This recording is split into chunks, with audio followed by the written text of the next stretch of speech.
Hi friends, என்னென்னு பார்த்தீங்கன்னா சேமக்கிழங்கு தான். ஸோ இது வந்து நம்ம அடிக்கடி நம்ம ஃபுட்டில் சேர்க்குறதுனால நமக்கு வந்து ஸ்டொமக் வந்து நல்லா கிளியர் ஆகும். இது வந்து இப்போ முன்னாடி கிராமத்தில் அடிக்கடி யூஸ் பண்ணுவாங்க. ஸோ இப்போ எந்த அளவுக்கு இது யூஸ் பண்ணுறாங்க அப்படிங்கிறது தெரில. ஸோ இது கடையில் கிடைச்சா விடாதீங்க, வாங்கி இந்த மாதிரி குக் பண்ணி கொடுங்க. வீட்டில் கிட்ஸுக்கும் இன்ட்ரடியூஸ் பண்ணி கொடுங்க, ரொம்பவே நல்லது. நான் ஃபஸ்ட்டு வாஷ் பண்ணிட்டு அப்படியே பாயில் பண்ணி எடுத்துக்கிட்டேன். அப்புறம் ஒரு பேனை சூடு பண்ணிட்டு கொஞ்சமாக ஆயில் விட்டு கடுகு, அதுக்கப்புறம் தக்காளி, ஸ்மால் ஆனியன், அப்புறம் கறிவேப்பிலை, அப்புறம் கொஞ்சம் 2 பச்சை மிளகாய் இதெல்லாம் போட்டு நல்லா போட்டு வதக்கி எடுத்துக்கிட்டேன். அப்புறம் கிழங்கு ஆறுனதுக்கப்புறமா இந்த மாதிரி தொலியை வந்து அதனோட ஸ்கின் இருக்கு இல்லையா, ஸோ இந்த மாதிரி பீல் பண்ணி எடுத்துக்கணும். ரொம்ப பெருசாக போடணுன்னாலும் கூட போட்டுக்கலாம். சப்போஸ் நமக்கு போட முடியல அப்படின்னா கட் பண்ணி கூட போட்டுக்கலாம்.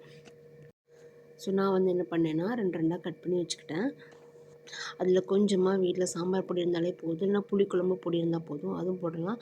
நான் வந்து சாம்பார் பொடி தான் போட்டேன். ஸோ கொஞ்சமாக சால்ட்டு போட்டு கொஞ்சம் மஞ்சள் பொடியும் போட்டுட்டு நல்லா மிக்ஸ் பண்ணிவிட்டு கொஞ்சமாக தண்ணி ஊற்றிக்கிட்டேன். ஸோ தண்ணி வந்து கொதிச்சதுக்கப்புறமா அந்த கிழங்கு இருக்கு இல்லையா, ஸோ அதை போட்டு நல்லா ஒரு கொஞ்சமாக பாயில் வந்தாலே போதும். இங்கே பார்த்தீங்கன்னா நல்லா கொதிக்க விட்டாலே போதும், ஒரு கொதி விட்டாலே போதும். அந்த கிழங்கு அதுக்கப்புறம் இந்த மசாலா அது கூட நல்லா மிக்ஸ் ஆயிடும். லாஸ்ட் வந்து என்ன பண்ணணும் அப்படின்னா புளி கொஞ்சமாக கரைச்சி அதில் விட்டுறணும். நான் நிறைய வீடியோவில் பார்த்துருக்கேன், புளியை அப்படியே ஊற்றுறீங்க. ஸோ அந்த மாதிரி ஊற்றாதீங்க, பொட்டெல்லாம் இருக்கும் இல்லையா, கிட்ஸுக்கெலாம் சாப்பிடுவாங்க. ஸோ இந்த மாதிரி அரைச்சி விடுங்க, அதான் சேஃபு.